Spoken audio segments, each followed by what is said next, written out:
Hello everyone, welcome to Achiever Success, a talk show. I am Abhilash Kshatriya. We have an achiever who was born in Udupi, completed her engineering from Manipal Institute of Technology, completed MBA from IIM Bangalore, worked in Infosys, and now the Associate Director in KPMG. So, ladies and gentlemen, my dear viewer friends, let's welcome Mrs. Usha Kiran. Thank you, Abhilash. Welcome, madam. It's my pleasure to have you here in my talk show, Associate Director in KPMG. Okay. Yeah. So it's an absolute pleasure to be talking to you today. Yeah. So usually in my talk show, I usually ask my achievers like what was their journey in their life and all those things. So same question, but maybe some interesting stories in different achievers' life. Okay, so that it will motivate all our young graduates who are watching this, and mainly today we will discuss about how to relate or how to connect from education stream to corporate stream, what are their expectations and all those things. But before that, we all need to know, have completed your engineering, then MBA, and then working in Infosys for many years in fact, and then now the Associate Director of KPMG. So it's a great honor really to have you here. So let's ask about your journey, madam. What do you say? Sure. So Abhilash, my journey, I will start from the very beginning. Yeah. My grandparents hail from Kodi Bengre in Udupi district. Okay. And my father is a central school teacher. Okay. He's retired now. So I did my schooling, the entire schooling, first standard till 12th standard in Kendriya Vidyalaya Kudremukh. Okay. And for me, Kudremukh and the entire study environment there was like a paradise for anyone who is serious with academics. Okay. After my 12th standard, I appeared for the CET exam. Okay. I secured 425th rank. That's great. Yeah. Yeah. And after that, I chose to do BE in computer science from MIT Manipal. Okay. I got placed through the campus placement program. Now, BE in computer science, when we say, there are a lot of PUC students who are watching this. What made you take computer science engineering? Like, obviously, you may not have dreamt that you would become an associate director in KPMG. Usually, student will never dream of having that post, usually when they are in 10th standard or PUC, right? So, there were different branches, but why did you choose only computer science? Yeah, so Abhilash, at that time, this is 1997, right? At that time, Infosys, TCS, Wipro, these were all very much in the news. Narayan Murthy and Sudha Murthy were our ideals at that time. And not only my parents, even my grandparents were very, inspired by these leaders. So I think it was a very natural motivation during that time for anybody to be related to the IT industry, computer science in specific, and to see how we can be a part of that growth journey. So I had a few relatives as well, friends as well, who were in the associated field, and the stories we used to hear from them. That was more of our motivation to actually get into it. Did you ask them, or what exactly? Who gave you the guidance? I wouldn't say exactly there was guidance. There was so much of euphoria around IT in 1997 that everyone wanted to be a part of it, right? So I had a family friend. His father was a doctor, and he had joined Infosys. And what he used to talk about Infosys was so inspiring that it became like a natural, choice for us at home. So yeah. Now, after your engineering, you joined Infosys, right? Right. Now, before that, like in your first year and second year, you had plan of joining Infosys? No, you had a plan. I need to get into some companies like Infosys. Or was it usually what happens, campus placement happen either in third year or fourth year of engineering? That's right. Usually. Right. So some students will be very serious right from the beginning, and some students will be serious during their third year and fourth year for placements. What would be the right time? When are they supposed to prepare? So I think, Abhilash, the larger question you're asking is it possible to have that clarity right from the beginning? Yes, yes. So, my opinion is clarity is really overrated. Okay. Okay, what is important is to have the conviction to do your best. Okay. And I have operated in that mode, and I can say it has benefited me and the likes of me a lot. Okay. So if you asked in first standard, in first year, if I knew exactly where I would be going, of course it was a dream job to be in Infosys. Okay. But we did not have the clarity at that time as to what the end result would turn out to be. Okay. But we had a very single-minded focus to make sure that we did very well in whatever was being taught. Okay. Right. So the first 3 years, I think, fully dedicated to learning everything that was introduced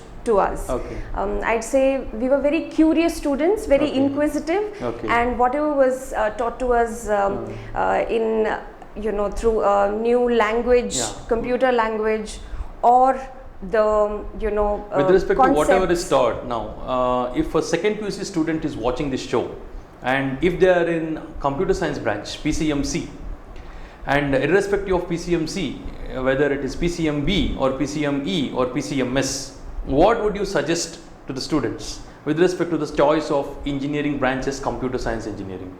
Like some have, right? Some have a thought process that if I take computer science, maybe it will be helpful for me for computer science engineering. But there are a lot of people who have not taken computer science, PCME electronics, PCMS statistics. They also get into computer science engineering. Is there any difference, or do they have any advantage? Sure. So, Abhilash, my experience has told that any form of specialization is an asset. Exactly. Right? So, whatever you are learning, learn it with full conviction. Yeah. Ace your scores. Yes. Right? Ace your exams, get the best score. But after that, it is about your willingness to see where you want to be associated with. Yes. Most of the fields right now, wherever you see business flourishing, wherever you see growth opportunities, they are growing because there are business problems to be solved. If you are interested in statistics and you see a particular problem, that is happening in the global landscape, and you feel that you can be aligned to it and you can be contributor to the problem solving exercise, I mean, that's a great opportunity for you to grow. And that will apply in everything. So that's why I'm saying clarity, is really overrated. It is not required for you to really know what will happen at the end of it. If you have read, Steve Jobs, his stories, he says the dots somehow connect. Right? While he was doing a calligraphy course, he did not know how it's going to impact. But some of the Apple designs are really so superior because of that background he comes from.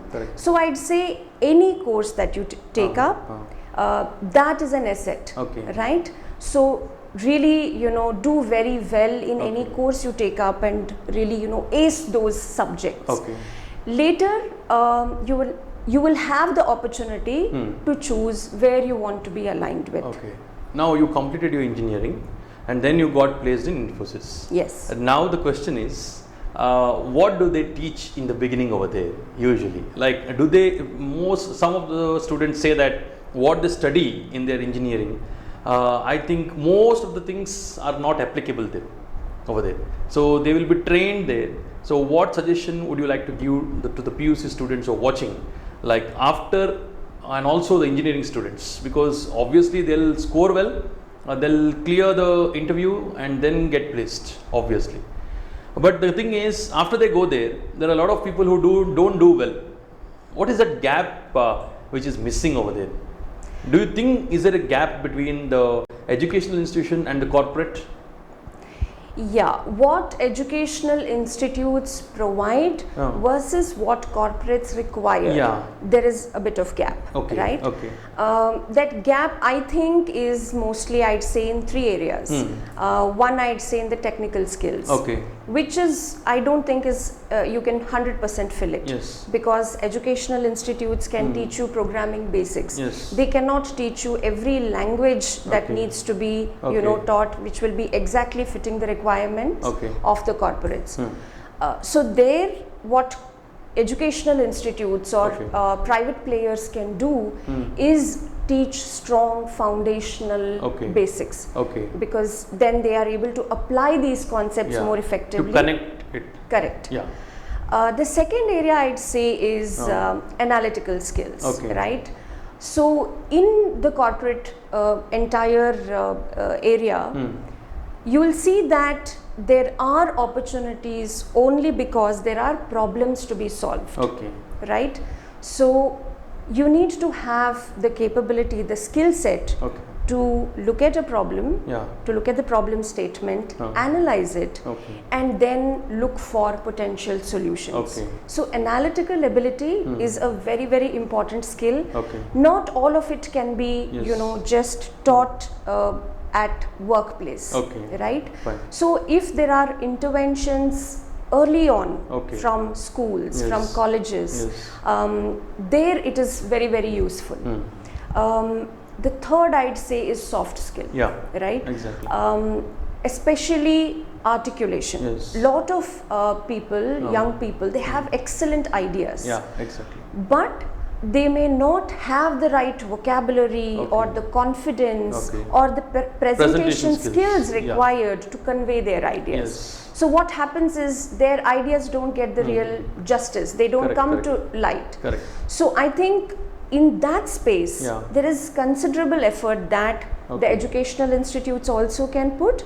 And because you know, when the students come into the corporate life, these skills are, you know, non-negotiable. One needs to have them. So what the corporates are doing is they are investing in the students to say, we will teach you that. You come with, you know, good raw material, and we will teach you the things, you know, to polish the skills. So that will be easier. So that it will be easier. Once you join Infosys, you were working in Infosys. When did you plan of doing higher studies? Because there is a lot of confusion between, shall we do higher studies, shall we pursue higher studies after graduation, or shall we work for a few years and then do it?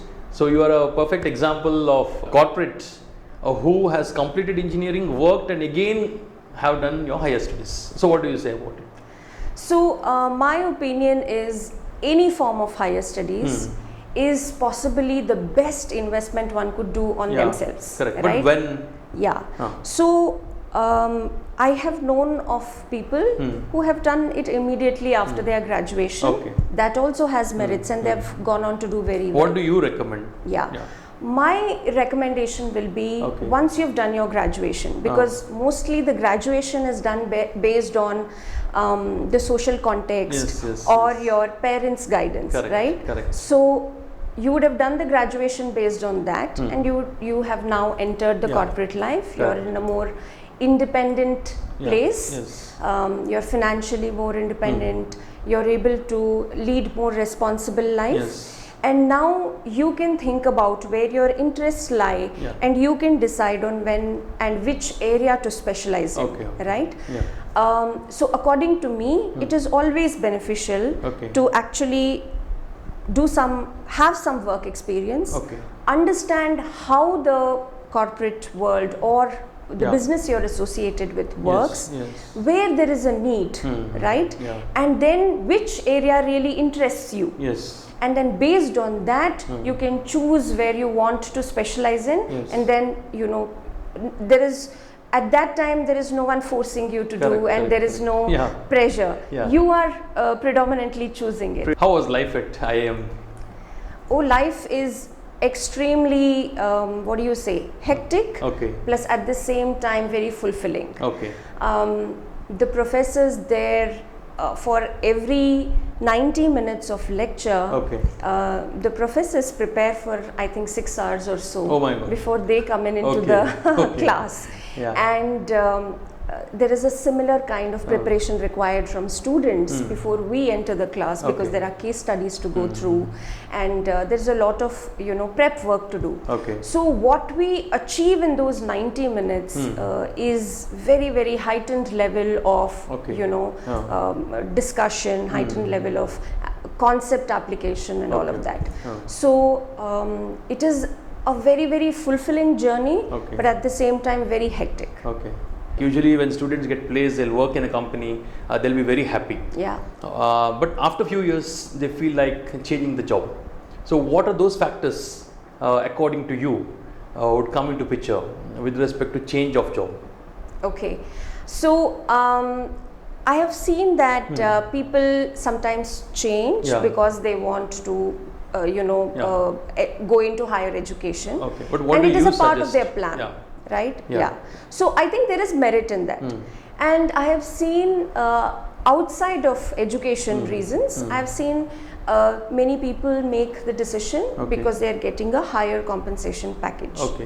I have a very nuanced view on this. I believe that when you're looking for a change, you're basically basically saying how marketable I am, right? The growth matter. Yes, and you're basically thinking about do I have the required skills in the market to actually be of value to someone? So to me, it's a healthy trend. When you're thinking about a change, it is not necessarily bad.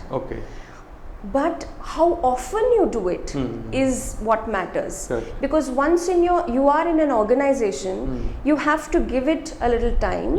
First you have to understand the context of the new organization. Then you will have to spend some time in seeing how you can contribute back, how you can build your profile stronger, and then and that journey takes about 2 to 3 years, at least 4 years. So after that, if you're thinking, I am in my comfort zone here, this is becoming routine for me, and I want to do something challenging, that mindset will either trigger you to explore newer options within the organization or outside. Even within the organizations nowadays, there is a lot of encouragement to not really stick on to one team, but you can explore other teams and other specializations where you can grow further, right? And if those options are not really exciting you, going and seeking what interests you. Now, what would you like to say to our student viewer friends who would like to work? Usually they would like to work in top companies, big companies, famous companies. Those are the usual words used by students nowadays. What do you suggest, madam? So as a fresh graduate, it does not really matter where you work. What matters is what kind of experiences you gather in the initial formative years. If you are associated with a big firm that is giving you opportunity to work with again big clients, it is a good thing, nothing wrong with that. But at the same time, if you're associated with startups that actually are into solving problems of maybe not very big firms, but of another larger general sector or niche companies, whatever it is, that experience is also beautiful. So it really does not matter where you go. If you get placed in big firms, big names, good. But if you do not, I don't think there is any reason to despair. What you gain out of the startups or out of little lesser known names, that also gives you invaluable experience, right? So I think the intention should be more to learn and not to really get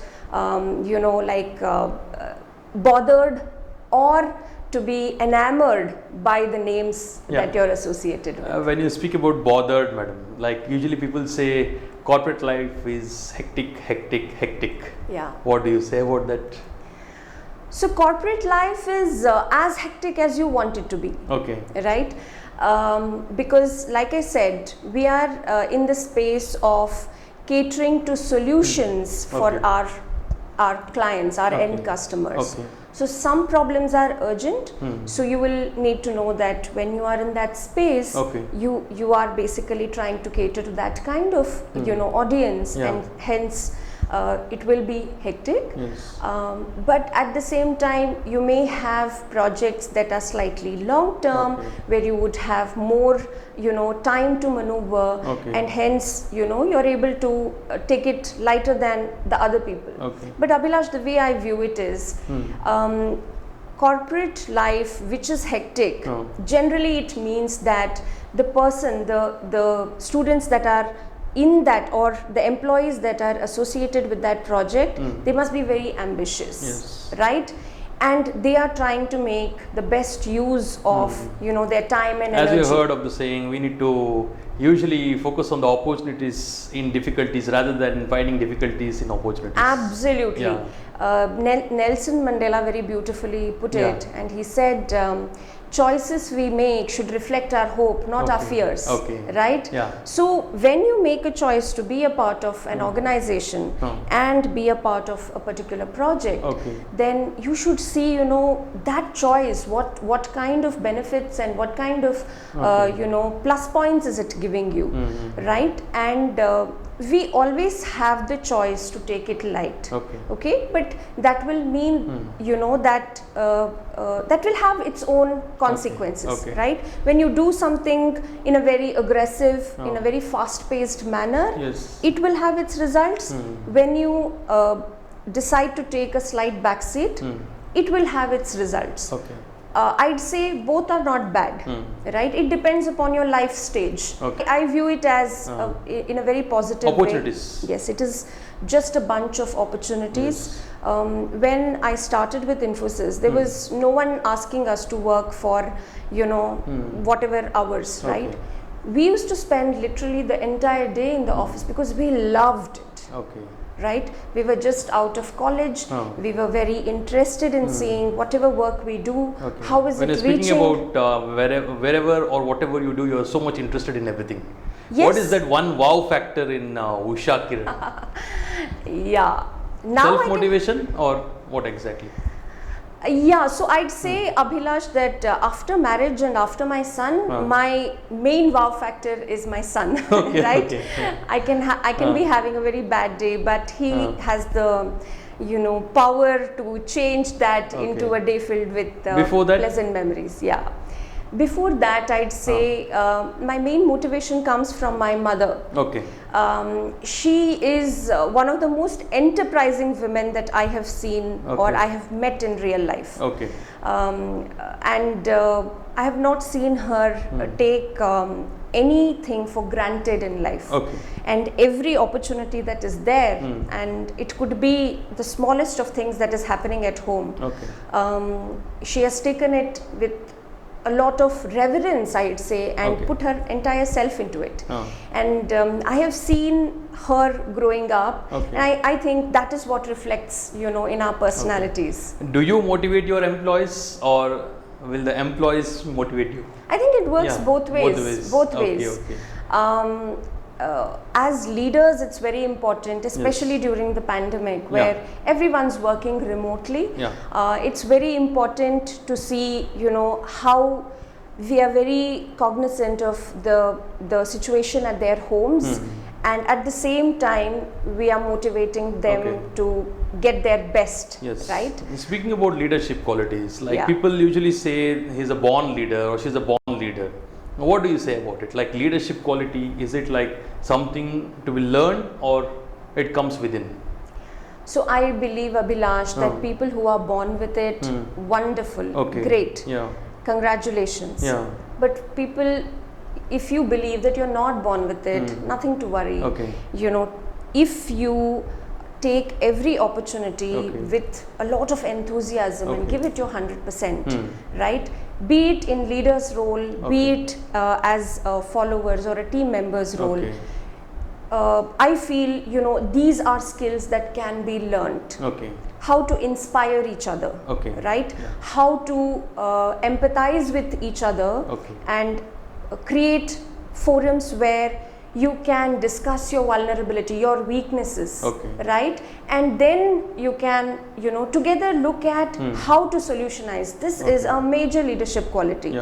And this does not require really, any sometimes formal training, but if formal training is required and if you want to put structure to it, there is umpteen number of material available freely on the net for you to say, how can I, how can I respond to these situations? Correct. How can I be better at it and all that. So I believe if you're born with it, great. But if you think you're not born with it, work at it. There is nothing that you cannot achieve if you have focus, single-minded focus for it. Now, since you told your mom is your role model or motivation, your mother is your motivation, we really respect that.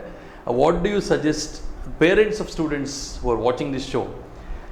Any suggestions to them with respect to how can they guide? Because every parent need their child to study well, get a good job, get settled in life. Yes. So what is your suggestion? So I have a son as well, so I can completely relate with that. I think, my suggestion to parents is strengthen their strengths. Yes. Right? Everyone is born with a lot of strengths. Correct. And I'd say rather than focusing on weakening the weaknesses, strengthen their strengths. Exactly. Right? Correct. And keep the kids busy, keep the kids occupied in a manner that doesn't overwhelm them, but at the same time engages them in engages them meaningfully. Correct. Because there are so many outlets these days where children can get influenced in desirable or undesirable ways. Exactly. So I'd say give them forums where they can go and engage themselves in a very free and free and fun manner. Yes. But at the same time focus on building their strengths. Now students, when we are speaking about students, they are into social media. Now how important is social media with respect to searching jobs? I believe social media is very important, and it is possibly our duty, Abhilash, to actually introduce the newer generation very gently and mindfully to use these platforms in digital a good presence. In a good manner. Right? For example, possibly it is all our aspiration to buy, let us say, an iPhone or a Mac, right? But have you seen, Apple or any of the Apple employees come and really sell the product to us? No. But if you search Apple on the internet, you will find ton of material. Okay, so the point there is digital presence, and there's a very strong personal brand, right? So when those two combinations are there, one doesn't really need to sell anything to you or invest in inspiring others. Correct. They get inspired, right? So that's the point. So we should encourage our children to actually build a good personal brand for themselves based on what their strengths are, right? And look at how to actually nurture their digital footprint so that they get benefits from there. And linking that to finding jobs, right? If you see, there are many platforms these days where most of the communication on hiring happens through the digital space itself. Right? So it is beneficial not only for you to find jobs, but for the hiring manager to find you. When you have a good digital footprint and a good personal brand, that you have cultivated for yourself. And that is a skill. This is not really required to be born with. You can teach this to children. You can teach this to, college going children or graduates, to actually get educated about it and build a strong one for themselves. When you're speaking about teaching the students, graduates usually, one special suggestion to all the final year graduates who are watching this show. Some suggestions, madam. I'd say keep yourself busy. Okay. Right? Time is very precious. Yes. You are in a very beautiful time in your life right now. Yeah. Make use of every minute of that. Yes. So keep yourself busy. Do things that interest you, and that possibly is beneficial for you. Yes. So, madam, what do graduates look from an employer, and what do companies look from graduates? Okay, I think when you finish graduation and when you enter work life, I think that is more a stepping stone into the world of independence, right? Personal independence. Possibly till graduation, at least in the Indian context, we are dependent on our family. So there is definitely a financial dependence there. Yes. And when we start working, I think the idea is more, that you're financially independent, and you are tending towards leading life where you're more responsible and you're making more meaningful decision based on what you want. Yes, but so will expectations meet the reality? Yeah, I think so, because what I find is the millennials, the young guys from today's time, when they come into the workforce, they carry so much enthusiasm. They're so curious. They want to know about everything, right? And they are so smart. They are full of ideas, and most of all, Abhilash, I find them fearless. So they're fearless to experiment, to try out new things. I think that is beautiful combination. Energy. Energy, the vitality that they bring with that fearless spirit. I mean, that is just amazing. So I think when they come in, they understand the work life, and after that, there is a bit of financial independence. They are able to really lead, very, very responsibly. At least that has been, my observation from all the young guys that have joined my team and the ones that I've worked with. Corporates, when they are deciding that they want to work with the fresh graduates, I think the corporates, the view that they take is of investment. Will the expectations be more? No. It is an investment from them for a more effective future return, right? And here I think there is a more industry-wide angle that is applied. So anyone that enters into work life, they understand that they need to train them, they need to coach them, and they need to really invest very, very heavily in them for the first 6 months to 1 year minimum. So corporates are prepared for it, and the corporates believe that is an investment worthwhile making, because at the end of it we get professionals who are more wholesome, more well-rounded, and it doesn't matter if they are moving from one company to the other, because when every organization is investing in training, then that pool of professionals that we create, that is beneficial to everyone in the industry. So from the corporates, I think it's viewed more as an investment to make sure that we are building professionals of tomorrow. So there are expectations out of them, but they are backed with a lot of coaching, mentoring, training. So that combination, when you see the young graduates coming in with a lot of positivity, willingness to learn, and really push the boundaries. And when you see corporates having a very open culture to say, I will utilize your energy and I will give you all that you want, and you just do well. But now energy. Work. Can we all know what do Usha do in her free time? First of all, do you have free time? Of course. Yes. Of course I have free time. I start my day very early, 4:30 in the morning.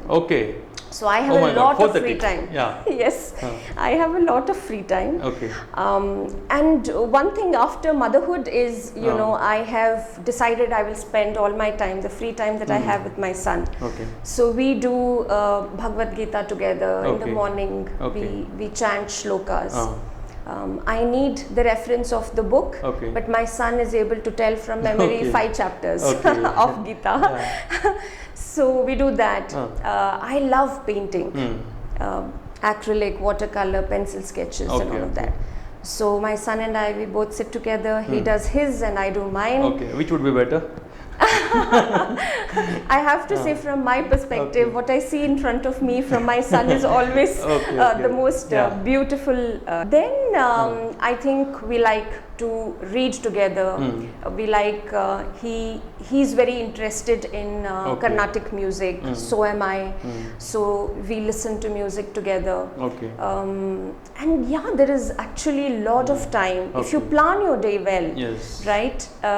I think there is really no dearth of time. There is enough time to do everything and more. Thank you so much, madam. It's my pleasure once again. I would thank you for coming as guest in my talk show, and in fact, a lot of words of wisdom.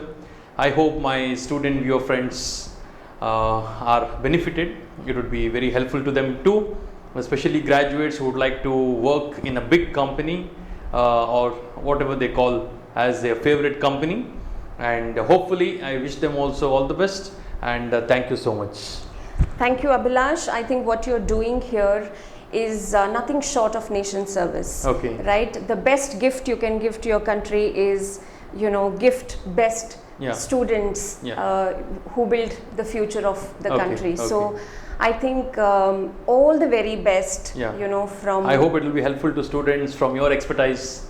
Absolutely. Any time that, you know, me, and not only me, there are many people like me who are very interested to see how we can help, you know, the students, the schools, and you know, private participants, you know, bridge any gap, or basically try to create a more flourishing environment for everyone, right?